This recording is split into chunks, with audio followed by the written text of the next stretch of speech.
ഒരു വലിയ വിമാനം 200 പേര് ഇരിക്കുന്ന ഒരു വിമാനം ഫ്ലൈ ചെയ്ത് പോകുന്ന സമയത്ത് ഒരു അപകടമുണ്ടായി. തൂത്തുക്കുടിയിൽ അല്ലെങ്കിൽ നമുക്ക് ലക്ഷദ്വീപിൽ റൺവേ ഉണ്ട്, പക്ഷെ അവിടെ ചെറിയ പ്ലെയിനേ ഇറങ്ങുള്ളൂ. ഒരു വലിയ വിമാനം എമർജൻസിക്ക് കൊണ്ട് ഇറക്കാൻ ശ്രമിച്ചാൽ അത് റൺവേയും കടന്ന് വെള്ളത്തിൽ പോകും. എന്തെങ്കിലും ഒരു എമർജൻസി ഉണ്ടായാൽ എല്ലാവരെയും ഇവാക്യുവേറ്റ് ചെയ്തതിന് ശേഷം I will be the last person to leave the aircraft. കോ-പൈലറ്റും പോയതിനു ശേഷം captain will be the last person to leave the aircraft. ഇത്രയും ആൾക്കാരുടെ റെസ്പോൺസിബിലിറ്റി, ആ വിമാനത്തിന്റെ റെസ്പോൺസിബിലിറ്റി എല്ലാം നോക്കിയതിന് ശേഷം മാത്രമേ നമുക്ക് അവിടെ നിന്ന് തല ഊരി പോകാൻ പറ്റുള്ളൂ എന്നുള്ളതാണ്. അതേപോലെ ഒരുപാട് പേര് എന്നോട് പോലും ചോദിച്ചിട്ടുണ്ട്, പാരച്യൂട്ട് ഉണ്ടോ, പാരച്യൂട്ട് പഠിച്ചിട്ട് നമുക്ക് രക്ഷപ്പെടാൻ പറ്റുമോ? അങ്ങനെയും ഒരു സംവിധാനമില്ല. പ്ലെയിൻ നിലത്ത് നിന്ന് പൊങ്ങിയാൽ തിരിച്ച് നിലത്തിറങ്ങി തന്നെ ആവണം ആൾക്കാർ രക്ഷപ്പെടേണ്ടത്. സ്യൂട്ടബിൾ ആയിട്ടൊരു എയർപോർട്ട് വേണം, സ്യൂട്ടബിൾ ആയിട്ടുള്ള റൺവേ വേണം, അതിന് നീളം വേണം. പെർട്ടിക്കുലർ ടൈപ്പ് ഓഫ് എയർക്രാഫ്റ്റിന് ഇറങ്ങാൻ പറ്റുന്ന നീളത്തിനുള്ള സേഫ് ആയിട്ടുള്ള ഒരു റൺവേയിൽ തന്നെ മാത്രമേ ഇത് ഇറക്കാനും പറ്റുള്ളൂ. ഒരു അപകടമുണ്ടായി, എൻജിൻ കേടായി, ഇതിന് പറന്നുകൊണ്ടിരിക്കാൻ കഴിയില്ല. അപ്പോഴാണ് ഈ വാട്ടർ ലാൻഡിങ് എന്ന് പറയുന്ന ഓപ്ഷൻ. വാട്ടർ ലാൻഡിങ് എന്ന് പറയുന്നതിന് ഒരു ടേം ഉണ്ടാക്കി വെച്ചിരിക്കുകയാണ് ശരിക്കും. അതെ, അത് ശരിക്കും വെള്ളത്തിൽ ഇടിച്ചിറക്കുക എന്ന് പറയാൻ പറ്റുള്ളൂ. അതിന് വേറൊരു വാക്കും കൂടെ ഉണ്ട്. This video is powered by Visat group of institutions. At a time നമ്മുടെ ആകാശത്ത് ഇപ്പൊ ഈ പറയുന്ന തിരുവനന്തപുരം, കൊച്ചി, ഈ എത്ര ഫ്ലൈറ്റ്സ് വരെ ഉണ്ടാവാൻ സാധ്യതയുണ്ട്? 100 കണക്കിന്. അല്ല, നമ്മുടെ ഓരോ എയർപോർട്ടിലും ലാൻഡ് ചെയ്യുന്ന നമ്പർ ഓഫ് ഫ്ലൈറ്റ്സ് ഒന്ന് നോക്കിയാട്ടെ. അതെ, ഒരുപാടുണ്ട്, 1000-ലധികം ഉണ്ട്. ഇത്ര എയർപോർട്ട്സ് ഉള്ള ഒരു രാജ്യം. ഏറ്റവും ബിസി ആയിട്ടുള്ള എയർപോർട്ട് എന്ന് പറയുന്നത് എനിക്ക് തോന്നുന്നു ഡൽഹി, ബോംബെ, ചെന്നൈ, കൽക്കട്ട ഇപ്പൊ കുറവാണ്. ബാംഗ്ലൂർ, സൗത്ത് ഇന്ത്യയിൽ ഏറ്റവും റഷ് ആയിട്ടുള്ളത് ചെന്നൈയെക്കാളും ബാംഗ്ലൂരാണ്. അപ്പൊ നമ്പർ ഓഫ് എയർക്രാഫ്റ്റ്സിനെ ഓപ്പറേറ്റ് ചെയ്യാൻ പറ്റുന്നതിനനുസരിച്ചിട്ടാണ് ഇതൊക്കെ തീരുമാനിക്കുക. അപ്പൊ ഈ ഓരോ ലൈനുകളും കൃത്യമായിട്ട് കൺട്രോൾ ചെയ്ത് കൊണ്ടുപോകുന്ന ATC. ആ ATCയിലാണ് കംപ്ലീറ്റ് ടെമ്പറേച്ചർ. 100% ഗവൺമെന്റ് ബോഡിയല്ലേ 100% ഏവിയേഷൻ റിസർച്ച് സെന്ററിലാണ്. DGCA എന്ന് പറയുന്നത് അതുകൊണ്ടാണല്ലോ DGCA. പക്ഷെ ഇതിൽ പെടാത്തതാണ്, നമ്മൾ പറഞ്ഞു വന്നതാണ്, ഇതിൽ പെടാത്തതാണ്, ഏത് റഡാറിലും പിടിക്കാൻ പറ്റാത്തതാണ് നമ്മുടെ ഡിഫൻസ് എയർക്രാഫ്റ്റ്സ്. അതെന്തുകൊണ്ട് പിടിക്കാൻ പറ്റത്തില്ല? അങ്ങനെ നമ്മൾ ഈ റഡാർ ക്യാപ്ചർ ചെയ്യുന്നത് അവിടെ നിന്ന് റിഫ്ലക്ട് ചെയ്ത് തിരിച്ചു വരുന്ന റേസ് ആണ്.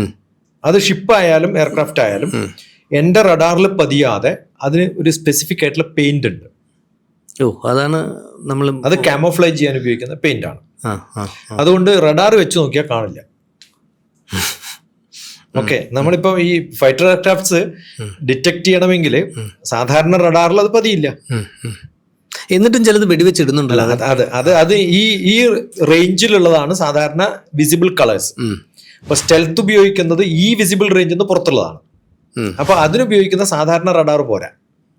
So to use a defence radar. ആ ഡിഫൻസ് റഡാറിന് വ്യത്യസ്തമായിട്ടുള്ള കാര്യങ്ങൾ കണ്ടുപിടിക്കാൻ പറ്റും.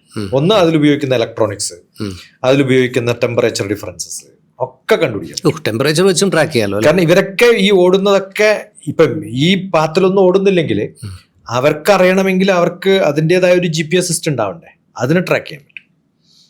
അപ്പോൾ ഈ നമ്മളൊരു പെയിന്റ് അടിച്ച് വെച്ചിട്ട് പിന്നെ ഒതുങ്ങാന്ന് വിചാരിക്കുമ്പോൾ എന്താണോ ഇതിനുപയോഗിച്ചത് അതിൽ കടന്നിട്ടുള്ള കണ്ടുപിടിക്കുക. കള്ളന്മാരെ പിടിക്കാൻ പോലീസ് ട്രെയിൻ ചെയ്യുന്ന പോലെ എത്രത്തോളം പോലീസ് ട്രെയിൻഡ് ആണോ അത്രയും കള്ളന്മാരും ട്രെയിൻഡ് ആണെന്നുള്ള പോലെ. അപ്പൊ എല്ലാ ഷിപ്പുകളും, എല്ലാ മിലിറ്ററി ഷിപ്പുകളും, എല്ലാ വാർഷിപ്പുകളും, അതുകൊണ്ടാണ് നമ്മൾ പറയുന്നത് ഇത് സിവിൽ ആണ്, ഇത് മിലിറ്ററി ആണെന്നൊന്നും പറയേണ്ട കാര്യമൊന്നുമില്ല. കണ്ടാൽ തന്നെ മനസ്സിലാവും. കണ്ടാൽ തന്നെ അതിന്റെ ഫ്ലാഗ് ഉണ്ടാവും, അതിന്റെ കളർ ഉണ്ടാവും. ഏതെങ്കിലും ഡിഫൻസ് എയർക്രാഫ്റ്റിന് സ്പെസിഫിക് ഡിഫറെന്റ് കളേഴ്സ് കണ്ടിട്ടുണ്ടോ? പച്ചയും നീലയും മഞ്ഞയും ചുവപ്പൊന്നും ഉണ്ടാവില്ലല്ലോ. Specific colour. അപ്പൊ ആ കളർ എന്ന് പറയുന്നത് നമ്മൾ ഇവിടുന്ന് കാണുന്ന കളറേ ഉള്ളൂ, റഡാറിൽ എത്തുമ്പോൾ കാണില്ല. ഒരുപക്ഷെ ചോദ്യം വിവരക്കേടായിരിക്കാം, എങ്കിലും ചോദിക്കാതിരിക്കാൻ നിവൃത്തിയില്ല. ഡോക്ടർ DPS, ഞാൻ ചിന്തിക്കുകയായിരുന്നു, നമ്മൾ ഈ ഫൈറ്റർ ജെറ്റ്സിലൊക്കെ ഒരു അത്യാഹിതം ഉണ്ടായാൽ പൈലറ്റിനെ ഇജക്റ്റ് ചെയ്ത് കളയും. പാരഷൂട്ടിൽ ലാൻഡ് ചെയ്ത് ശത്രുരാജ്യത്താണെങ്കിൽ തീർന്നു. മിക്കപ്പോഴും ശത്രുരാജ്യത്ത് തന്നെ ആയിരിക്കുകയും ചെയ്യും. ഇതേപോലെ എന്തെങ്കിലും ഒരു അത്യാഹിതം ഉണ്ടായാൽ പാസഞ്ചർ ഫ്ലൈറ്റ്സിലെ പൈലറ്റ്സിന് രക്ഷപ്പെടാനുള്ള ഓപ്ഷൻ ഉണ്ടോ? എന്താണ് അതിൻ്റെ? പാസഞ്ചർ പ്ലെയിനുകളിൽ ഇങ്ങനെ രക്ഷപ്പെടാനുള്ള ഓപ്ഷൻ ഒന്നുമില്ല. അതായത് ഓരോ പ്രാവശ്യവും പൈലറ്റ്സ് ഡ്യൂട്ടി തുടങ്ങുന്ന സമയത്ത് ഓരോ ഫ്ലൈറ്റും തുടങ്ങുന്ന സമയത്ത് യാത്രക്കാർ കയറി ഇരിക്കുന്ന സമയത്ത് ഞങ്ങളകത്ത് ചെയ്യുന്നത് ഈ ഫ്ലൈറ്റ് പോകാനുള്ള എല്ലാം കമ്പ്യൂട്ടർ എല്ലാം ഫീഡ് ചെയ്ത് എല്ലാം പ്രിപ്പയർ ചെയ്തതിന് ശേഷം ഞങ്ങൾ 2 പൈലറ്റ്സ് അങ്ങോട്ടും ഇങ്ങോട്ടും ബ്രീഫ് ചെയ്യും. ആ ഒരു ഫ്ലൈറ്റ് എങ്ങനെയാണ് കൈകാര്യം ചെയ്യേണ്ടതുള്ളത്. ഈ ബ്രീഫിങ്ങിലെ സുപ്രധാനമായിട്ടുള്ളൊരു കാര്യമാണ് ഈ സേഫ്റ്റി റിലേറ്റഡ് ആയിട്ടുള്ള കാര്യങ്ങൾ സംസാരിക്കുക. ആ സമയത്ത് സ്ഥിരമായിട്ട് പറയുന്നൊരു കാര്യമാണ്, എന്തെങ്കിലും ഒരു എമർജൻസി ഉണ്ടായാൽ എല്ലാവരെയും ഇവാക്യുവേറ്റ് ചെയ്തതിന് ശേഷം I will be the last person to leave the aircraft. ക്യാപ്റ്റനും അസിസ്റ്റന്റും അല്ല കോ-പൈലറ്റും പോയതിന് ശേഷം captain will be the last person to leave the aircraft. ഈ ഒരു സംഭവം ഉള്ളതെന്ന് വെച്ചാൽ എപ്പോഴും ഇത്രയും ആൾക്കാരുടെ റെസ്പോൺസിബിലിറ്റി, ആ വിമാനത്തിൻ്റെ റെസ്പോൺസിബിലിറ്റി എല്ലാം നോക്കിയതിന് ശേഷം മാത്രമേ നമുക്ക് അവിടുന്ന് തല ഉരി പോകാൻ പറ്റുള്ളൂ എന്നുള്ളതാണ്. ഇതൊരു കാര്യം. ഇപ്പോൾ ഈ ചോദ്യത്തിൻ്റെ മെയിൻ ഭാഗം എന്ന് വെച്ചാൽ ഫൈറ്റർ പ്ലെയിൻസിലുള്ള പോലെ ഇജക്റ്റ് ചെയ്ത് പുറത്തു പോകാനോ അങ്ങനെ യാതൊരു സംവിധാനവും പാസഞ്ചർ പ്ലെയിൻസിലില്ല. അത് പ്രാക്ടിക്കൽ അല്ല. അതുകൊണ്ടാണ്. അതേപോലെ ഒരുപാട് പേര് എന്നോട് പോലും ചോദിച്ചിട്ടുണ്ട്, പാരച്യൂട്ട് ഉണ്ടോ, പാരച്യൂട്ട് മേടിച്ചിട്ട് നമുക്ക് രക്ഷപ്പെടാൻ പറ്റുമോ? അങ്ങനെയും ഒരു സംവിധാനമില്ല. പ്ലെയിൻ നിലത്ത് നിന്ന് പൊങ്ങിയാൽ തിരിച്ച് നിലത്തിറങ്ങി തന്നെ ആവണം ആൾക്കാർ രക്ഷപ്പെടേണ്ടത്, അല്ലെങ്കിൽ സേഫായിട്ട് ഇറങ്ങി പോകേണ്ടത്. അതിനുള്ള ട്രെയിനിങ് ആണ് പൈലറ്റ്സ് കണ്ടിന്യൂസ് ആയിട്ട് ചെയ്യുന്നത്. എപ്പോഴും സ്യൂട്ടബിൾ ആയിട്ടൊരു എയർപോർട്ട് വേണം, സ്യൂട്ടബിൾ ആയിട്ടുള്ള റൺവേ വേണം, അതിന് നീളം വേണം. ആ പെർട്ടിക്കുലർ ടൈപ്പ് ഓഫ് എയർക്രാഫ്റ്റിന് ഇറങ്ങാൻ പറ്റുന്ന നീളത്തിനുള്ള സേഫായിട്ടുള്ള ഒരു റൺവേയിൽ തന്നെ മാത്രമേ ഇത് ഇറക്കാനും പറ്റുള്ളൂ. അപ്പോൾ അങ്ങനെ പല കാര്യങ്ങൾ ചിന്തിച്ചിട്ട് വേണം. ഇപ്പോൾ ഒരു ചെറിയ എക്സാമ്പിൾ പറഞ്ഞാൽ, ഒരു വലിയ വിമാനം 200 പേര് ഇരിക്കുന്ന ഒരു വിമാനം ഫ്ലൈ ചെയ്ത് പോകുന്ന സമയത്ത് ഒരു അപകടമുണ്ടായി. തൂത്തുക്കുടിയിൽ അല്ലെങ്കിൽ നമുക്ക് ലക്ഷദ്വീപിൽ അഗത്തിയിൽ റൺവേ ഉണ്ട്, പക്ഷെ അവിടെ ചെറിയ പ്ലെയിനേ ഇറങ്ങുള്ളൂ. ഒരു വലിയ വിമാനം എമർജൻസിക്ക് കൊണ്ട് ഇറക്കാൻ ശ്രമിച്ചാൽ അത് റൺവേയും കടന്ന് വെള്ളത്തിൽ പോകും. അപ്പം ഇങ്ങനെ ഒരുപാട് കാര്യങ്ങൾ നമ്മൾ നോക്കി കണക്കാക്കിയാണ് ഓരോ പ്ലെയിനും പൈലറ്റ്സ് ഓടിച്ചുകൊണ്ട് പോകുന്നത്. ഈ വാട്ടർ ലാൻഡിങ് എന്നുള്ളതിൻ്റെ ഒരു ഓപ്ഷൻ പലപ്പോഴും വെള്ളത്തിൽ ലാൻഡ് ചെയ്യുന്നത്, വളരെ വിഖ്യാതമായ സിനിമ വന്നിരുന്നു ഹഡ്സൺ ലാൻഡിങ്ങിനെ കുറിച്ച്, സള്ളി.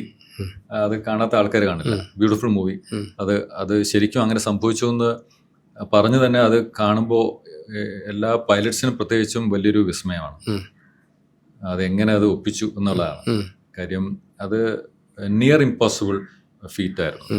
അങ്ങനെ ഹിസ്റ്ററിയിൽ വേറെ സംഭവങ്ങളും ഇല്ലെന്നാണ് തോന്നുന്നത്. വെള്ളത്തിലിറങ്ങി എല്ലാവരും രക്ഷപ്പെടുകയും ചെയ്തു. ഇത് നിലത്തിറങ്ങാനുള്ള സാഹചര്യം ഇല്ലാത്ത അവസ്ഥയിൽ വെള്ളത്തിന് മുകളിലാണെങ്കിൽ ഒരു അപകടമുണ്ടായി, എൻജിൻ കേടായി, ഇതിന് പറന്നുകൊണ്ടിരിക്കാൻ കഴിയില്ല. അപ്പോഴാണ് ഈ വാട്ടർ ലാൻഡിങ് എന്ന് പറയുന്ന ഓപ്ഷൻ. വാട്ടർ ലാൻഡിങ് എന്ന് പറയുന്നതിന് ഒരു ടേം ഉണ്ടാക്കി വെച്ചിരിക്കുകയാണ് ശരിക്കും. അതെ, അത് ശരിക്കും വെള്ളത്തിൽ ഇടിച്ചിറക്കുക എന്ന് പറയാൻ പറ്റുള്ളൂ. അതിന് വേറൊരു വാക്കും കൂടെ ഉണ്ട്, ഡിച്ചിങ് എന്ന് പറയാം. ഡിച്ചിങ് എന്ന് വെച്ചാൽ കളഞ്ഞിട്ട് പോവുക എന്നുള്ളത് തന്നെയാണ് എൻ്റെ അർത്ഥം. ഈ വെള്ളത്തിൽ കൊണ്ട് ഇറക്കുന്നത് വേറൊരു വഴിയില്ലേ. അങ്ങനെ വെള്ളത്തിൽ ഇറങ്ങിയാൽ രക്ഷപ്പെടാൻ വേണ്ടിയാണ് എല്ലാ സീറ്റിൻ്റെയും അടിയിൽ നമുക്ക് ധരിക്കാൻ പറ്റുന്ന രീതിയിലുള്ള ജാക്കറ്റ്, വാട്ടർ ജാക്കറ്റ്, അതെ, life jacket, floating life jacket. ഇതിൻ്റെയാണ് ഇപ്പോഴും യാത്ര ചെയ്തിട്ടുള്ള എല്ലാവർക്കും അറിയാം. ക്യാബിൻ ക്രൂ അവരുടെ ബ്രീഫിങ്ങിന് നമുക്ക് കാണിച്ചു തരും എങ്ങനെയാണ് ഇത് ധരിക്കേണ്ടത്, എങ്ങനെയാണത് ഉപയോഗിക്കേണ്ടതുള്ളത്.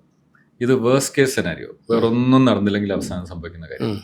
അത് ഒരു പ്രാവശ്യമെങ്കിലും ഈ ക്യാപ്റ്റൻ സള്ളി എന്ന് പറയുന്ന വിഖ്യാതനായ പൈലറ്റ് അത് ചെയ്ത് കാണിച്ചു. സേഫായിട്ട് കൊണ്ട് വെള്ളത്തിലിറക്കി എല്ലാവരും രക്ഷപ്പെട്ടു. അതിൽ തീർച്ചയായിട്ടും ഭാഗ്യത്തിൻ്റെ ഒരു ഘടകമുണ്ട്, അദ്ദേഹത്തിൻ്റെ കഴിവ് കൂടാതെ. അത് വളരെ റെയർ കേസാണ്.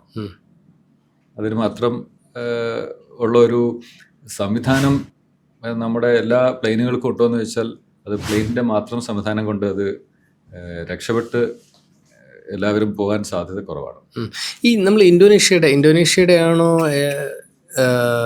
ഒരു ഫ്ലൈറ്റ് മിസ്സിംഗ് ഉണ്ടല്ലോ ഇപ്പോഴും നമുക്ക് തിരിച്ച് കിട്ടുക? ഏത് കോൺട്രവേഴ്സിയാണ്. MH370. MH370. അത് എന്താണ് അതിൻ്റെ ഇപ്പോഴും കണ്ടെത്താൻ കുറിച്ച് ആർക്കും ഒന്നും കൃത്യമായിട്ട് കണ്ടെത്താൻ കഴിഞ്ഞിട്ടില്ല. അങ്ങനെ ഒരു ഫ്ലൈറ്റിന് ഡിസപ്പിയർ ചെയ്യാൻ പറ്റുമോ TPS? സാധാരണഗതിയിൽ പോസിബിൾ അല്ല. ഹിതമായ കാര്യങ്ങളാണ് സാധാരണ നമ്മൾ പറയുന്നത്. ഹിതമല്ലാത്തതിനാണ് അത്യാഹിതം എന്ന് പറയുന്നത്. ഇപ്പോൾ സിവിലിയൻ എയർക്രാഫ്റ്റ് ഒക്കെ ഹിതമായിട്ടുള്ള കാര്യമാണ്, നോർമൽ റൂട്ടാണ്. അത് ഡിസപ്പിയർ ചെയ്യുമ്പോൾ കൃത്യമായിട്ട് എവിടെ നിന്നാണെന്ന് കൃത്യമായിട്ട് അറിയണമല്ലോ. അങ്ങനെ പറ്റാത്ത ചില സിറ്റുവേഷൻസ് ഒക്കെ ഉണ്ടാവും, സിഗ്നൽ മിസ്സാവും. ഇപ്പം സിഗ്നൽ മിസ്സായതാണെങ്കിലും തകർന്നു പോയതാണെങ്കിലും ഒക്കെ തന്നെ ഇത് അതിൻ്റെ അവശിഷ്ടങ്ങൾ എവിടെയെങ്കിലും കണ്ടെത്തണ്ടേ? കടലിന്റെ അടിയിൽ പോയിട്ടുള്ള സാധനങ്ങൾ പല സ്ഥലത്തും കണ്ടെത്താൻ ബുദ്ധിമുട്ടാണ്. Do you know that there are water flows below the ground, below the ഭൂമിക്കടിയിലൂടെ ഭൂമിക്കടിയിൽ എന്നല്ല പറഞ്ഞത്, അതിനേക്കാളും അടിയിൽ കടലിന്റെ അടിയിൽ ഒഴുകുന്ന കുറെ നദികളുണ്ട്. നമ്മുടെ ധാരണ കടൽ എന്ന് പറയുന്നത് കെട്ടിക്കിടക്കുന്ന ഒരു വെള്ളം എന്നല്ലേ. നമ്മുടെ പുറത്ത് കാണുന്ന പുഴയൊഴുകുന്ന സ്പീഡിനെക്കാളും വലിയൊരു പ്രളയം വന്നിട്ട്, ഈ വയനാട്ടിലൊക്കെ പ്രളയം വന്നിട്ട് ഒഴുകുന്നില്ലേ, അതുപോലെ ഒഴുകുന്ന നദികള് കടലിന്റെ താഴെയുണ്ട്. അതിലൊരു സാധനം വീണോന്ന് ചോദിക്കുക, നിങ്ങൾ എവിടെ പോയിട്ടാ തപ്പ? വയനാട് ദുരന്തത്തിൽ ഒരു ബസ് മിസ്സായാലും നിങ്ങൾ എവിടെ പോയി തപ്പേണ്ടി വരും? ലോറി നമുക്ക് അങ്ങനെ ലോറി അങ്ങനെ പോയിട്ട് അതുപോലെ പോവും. അതുപോലെ പോയി കഴിഞ്ഞാൽ ഇവിടെയൊന്നും അല്ല എത്തുക. ഏത് ഭാഗത്ത് ഞാൻ ചോദിക്കുന്നത്, നമ്മൾ ഈ പറയുന്ന എവറസ്റ്റിനെ തിരിച്ചിട്ടാല് കംപ്ലീറ്റ് മുക്കിപ്പോവാൻ പറ്റുന്ന അത്രയും ഡെപ്ത് സീക്ക് ഉണ്ട്. പിന്നെ എവിടെയാ തപ്പാൻ കണ്ടുപിടിക്കാൻ പറ്റും? ഈ തെർമോ ഹലൈൻ വാട്ടർ എന്നൊക്കെയാണ് ഇതിനെ പറയാം. തെർമോ എന്ന് പറഞ്ഞാൽ ടെമ്പറേച്ചർ ഡിഫറൻസ് ഉണ്ട്. ഇവ തമ്മിൽ കുറെ ടെമ്പറേച്ചർ ഡിഫറൻസ് ഉണ്ട്. ആഴം കൂടുന്തോറുള്ള ടെമ്പറേച്ചർ ഡിഫറൻസ്, സലിനിറ്റി ഡിഫറൻസ് ഉണ്ട്. നമ്മുടെ പല കടലുകളും ഒരു സ്റ്റേബിൾ ആയിട്ട്, നമ്മുടെ ഈ സെറിയ എന്നൊക്കെ പറയുന്ന സ്ഥലത്തും യേശുക്രിസ്തു കടലിന്റെ മുകളിൽ നടന്നു എന്ന് പറയുന്ന കഥകൾ. ഡെഡ് സീ എന്ന് പറഞ്ഞാൽ എന്താ അർത്ഥം? അവിടെ തിരമാലകളൊന്നും ഇല്ലല്ലോ. എന്താ കാരണം? കടല് സ്റ്റേബിൾ ആയിട്ട് നിൽക്കുകയാണ്. നമുക്ക് അതിന്റെ പുറത്തുനിന്ന് എങ്ങനെ നടക്കാൻ പറ്റും? കാരണം അത് സ്റ്റേബിൾ ആണ്. പക്ഷെ അതിന്റെ താഴത്ത് ഒഴുകുന്നുണ്ട്. ഇതേപോലെ ഇങ്ങനെ ഒഴുകുന്ന നദികളുടെയൊക്കെ ഇടയിൽ ഒരു സ്ഥലത്ത് വീണാൽ you cannot predict were is it, will go somewhere else. അല്ലാതെ ഒരു നമ്മൾ സാധാരണ പ്രകൃതിയിൽ കാണുന്നതിന് അപ്പുറത്തേക്ക് ഒരു നമ്മുടെ കൺട്രോളിലുള്ള ലോകം എന്ന് പറയുന്നത് ഒരു 30% മാത്രമേ ഉള്ളൂ. ബാക്കി 70% ഭൂമിയുടെ ഭാഗം നമ്മുടെ കൺട്രോളിലേ അല്ല. നമുക്കറിയാത്ത അതിങ്കലെങ്ങാണ്ട് ഒരിടത്തിരുന്ന് നോക്കുന്ന മർത്യൻ കഥ എന്തറിയുന്നു പറയുന്ന പോലെ അനന്തമജ്ഞാതം അവർണ്ണനീയം ഈ ഭൂമികോളം തിരിയുന്ന മാർഗം. അതിനിടയിലൊക്കെയാണ് നമ്മൾ ഈ കളിക്കുന്നത്. ലോകം, ഭൂമി, പ്രപഞ്ചം, പ്രകൃതി. ഇപ്പൊ നമ്മുടെ ശരീരത്തില് കുറെ രോമങ്ങളിൽ ഈ കയ്യിലുള്ള ഒരു രോമം അതുപോലെയുള്ളൂ ഒരു എയർക്രാഫ്റ്റ് ഈ ഭൂമിക്ക്. അതുപോലെ തന്നെ ഉണ്ടോ എന്ന് സംശയിക്കുന്നു. ഇല്ല, അതിലിപ്പോ ഇതവിടെ പോയി തപ്പി നടക്കുന്ന പോലെയല്ല. അല്ല, ഞാൻ ഈ മാനിഫെസ്റ്റ് എന്നും പറഞ്ഞ് നെറ്റ്ഫ്ലിക്സിൽ ഒരു സീരീസ് ഉണ്ട്. 4 വർഷമാണോ 5 വർഷമാണോ എന്ന് തോന്നുന്നു. ഒരു ഫ്ലൈറ്റ് അങ്ങ് പോവാണ്. പക്ഷെ ഒരു ദിവസം ഈ ഫ്ലൈറ്റ് വന്ന് ലാൻഡ് ചെയ്യാം. ഇവരുടെ ജീവിതത്തിൽ അവർ ടേക്ക് ഓഫ് ചെയ്ത് ലാൻഡ് ചെയ്തു ഇതിൽ പാസഞ്ചേഴ്സ് അറിയത്തുള്ളൂ. ബാക്കി അവരൊരു മിനിറ്റോ അല്ല സാധാരണഗതിയിലേ കിട്ടുന്നുള്ളൂ. ബാക്കി എല്ലാവർക്കും ഈ ഒരു 5 വർഷം വലിയൊരു കാലയളവാണ്. ഞാൻ ചോദിക്കട്ടെ, ഈ crazy boys of the games ഒരു സിനിമ അല്ല, God must be crazy. God must be crazy. ആഫ്രിക്കയിലൊരു ഫ്ലൈറ്റ് അപകടത്തിൽപ്പെട്ട് വീഴുന്നു. അതെ. അപ്പൊ നമ്മളെ എത്രയൊന്നും വേണ്ട, അന്തമാനിലെ ഏതെങ്കിലും ഒരു കാട്ടിലാണ് പോയിട്ട് ഒരു ഫ്ലൈറ്റ് വീണത്, ഒരു മനുഷ്യനും ആ ഭാഗത്ത് തപ്പാൻ പോകാൻ പറ്റും. ആമസോണിൽ എവിടെയാണെങ്കിലും എന്റെ മനസ്സിലാണെങ്കിലും ഒട്ടും. ഞാൻ പറയുന്നത് ഇപ്പൊ കടലിന്റെ കാര്യം ആദ്യം പറഞ്ഞു. ഭൂമിയിൽ കരയിൽ തന്നെ നമുക്ക് എത്തിപ്പെടാൻ പറ്റാത്ത എത്രയോ സ്ഥലങ്ങൾ. ഇപ്പൊ ഗ്ലേഷ്യറിലാണ് വീണെന്ന് ചോദിക്കും. ഒരു 2 ഗ്ലേഷ്യർ പതിച്ചു കഴിഞ്ഞാൽ ഇത് എവിടെയാ എത്തിയത് എവിടെയാ പോയതൊന്നും അറിയില്ല. ഗ്ലേഷ്യർ എന്ന് പറഞ്ഞാൽ സ്നോയുടെ വലിയ മൗണ്ടൻസ്. ആ മൗണ്ടൻസ് സ്ലൈഡ് ചെയ്ത് വീഴും. ഓ, ഓക്കെ ഓക്കെ ഓക്കെ ഓക്കെ. അതായത് ഹിമപർവ്വതങ്ങളിൽ നിന്ന് വലിയ കല്ലുകളാണ്. ഇപ്പൊ നമ്മുടെ ബ്രഹ്മപുത്ര റിവറിൽ വരുന്ന വെള്ളം അത് ഗ്ലേഷ്യേഴ്സ് ഉരുകി വരുന്നതാണ്. അത് മിക്കവാറും 8 മാസം വെള്ളം ഉണ്ടാവില്ല. പക്ഷെ ജൂൺ ജൂലൈ ഓഗസ്റ്റ് ആകുമ്പോഴത്തേക്ക് ഈ ചൂട് കാലം കഴിഞ്ഞ് വരുമ്പോൾ ഗ്ലേഷ്യർ അങ്ങോട്ട് ഉരുകിയിട്ട് അങ്ങോട്ട് വീഴുമ്പോ ബ്രഹ്മപുത്ര എന്നുള്ള പേര് അത് ഉണ്ടാവുന്നു. പുത്ര റിവർ ഒന്നേ ഉള്ളൂ. ബാക്കിയെല്ലാം പുത്രികളാണ്. അത് വന്നു കഴിഞ്ഞാല് നിങ്ങൾ എത്ര വലിയ ഡാം ഉണ്ടാക്കിയാലും അതൊക്കെ ഡാമായിട്ട് പോകും. ഈസി ആയിട്ട് തട്ടിക്കളയും. അപ്പൊ ആലോചിക്ക, ഒരു വലിയ കെട്ടിയിട്ടുള്ള സിമെന്റ് കൊണ്ട് കെട്ടിയിട്ടുള്ള ഡാമുകൾ തെറിപ്പിക്കാൻ പറ്റുന്ന ഗ്ലേഷ്യർ ഫ്ലോ ഉണ്ടാകുന്നത് പോലെ അതിനിടയിൽ ഒരു എയർക്രാഫ്റ്റ് ഒക്കെ എന്തായിരിക്കും? It just goes.